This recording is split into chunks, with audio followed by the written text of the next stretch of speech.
Assalamualaikum warahmatullahi wabarakatuh. Kami dari kelompok satu Statistika kelas A. Kita akan menganalisis paper penelitian distribusi teoritis.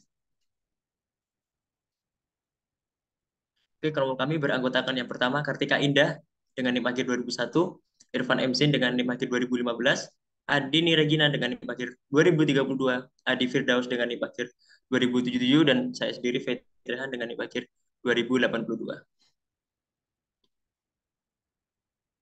Baik, kita akan mendapatkan analisis paper yaitu persebaran dan faktor terjadinya stunting pada balita di kota Jambi dengan memodelkannya menggunakan distribusi Poisson. Di dalam ini kita memiliki 5 konten. Yang pertama itu permasalahan yang diangkat, 2 rekomendasi solusi permasalahan, 3 metode yang digunakan untuk mengimplementasikan solusi, 4 hasil dan analisis, 5 berupa kesimpulan. Oke, permasalahan yang diangkat adalah bagaimana mengimplementasikan salah satu jenis distribusi teoritis, yaitu distribusi Poisson, guna mengestimasi kemungkinan terkecil dari kemungkinan secara acak dalam interval waktu atau ruang tertentu lain dari faktor-faktor yang mempengaruhi stunting pada balita di kota Jambi.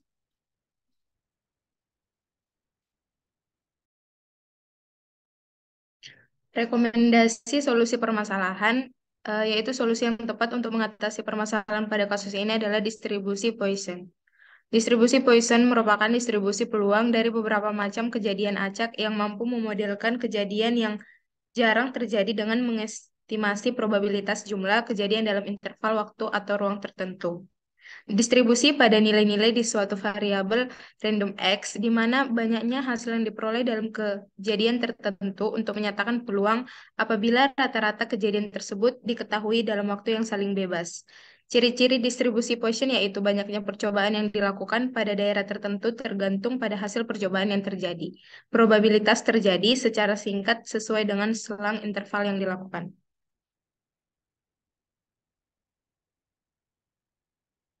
Metode yang digunakan untuk mengimplementasikan solusi dari kasus ini yaitu metode kuantitatif dengan menggunakan data primer yang didapat dari website Badan Pusat Statistik Pusat dan Badan Pusat Statistik Daerah. Baik, masuk ke bahasan berikutnya yaitu hasil dan analisis terkait dengan implementasi solusi.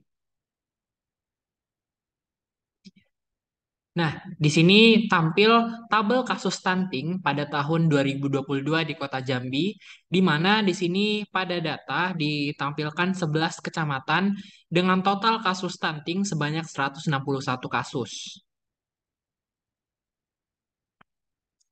Berikut merupakan rumus dari distribusi Poisson itu sendiri, di mana lambda pangkat Y dikalikan Euler pangkat minus lambda dibagi dengan Y faktorial, di mana lambda ini merupakan laju kejadian, bilangan Euler itu tetap 2,71 sekian, lalu Y ini merupakan bilangan real yang dimulai dari 0, 1, 2, dan seterusnya.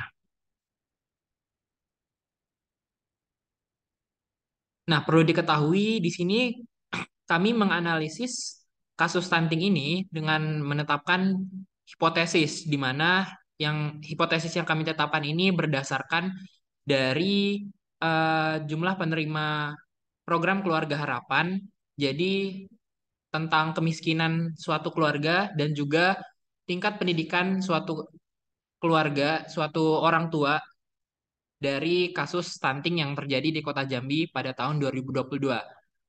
Boleh di next. Jadi hipotesis yang pertama yaitu mengenai faktor ekonomi. Jadi hipotesisnya di sini adalah hipotesis yang pertama, hipotesis nol, ekonomi merupakan faktor terjadinya stunting. Hipotesis yang kedua yaitu H1, ekonomi bukan merupakan faktor terjadinya stunting dengan taraf signifikasi alfa sama dengan 0,005. Di sini pengujian digunakan dengan kriteria jika nilai yang didapat lebih dari 0,005, maka hipotesis yang pertama itu diterima atau hipotesis nol diterima. Sebaliknya, kalau nilai yang didapat itu kurang dari 0,005, maka H0 itu ditolak atau hipotesis yang kedua itu ditolak. Nah, di sini merupakan perhitungannya dari segi tingkat kemiskinan. P itu melambangkan nilai akhir, X itu menggambarkan penerima PKH, dan Y itu jumlah keluarga. 15304, 15.304 dibagi dengan 149.526 dihasilkan sebanyak 0,102. Jadi hasil ini lebih dari 0,05. Artinya argumen pertama atau hipotesis yang pertama H0 itu diterima. Jadi kesimpulannya ekonomi kemiskinan merupakan faktor stunting. Bisa dilanjutkan ke segi berikutnya oleh Arta.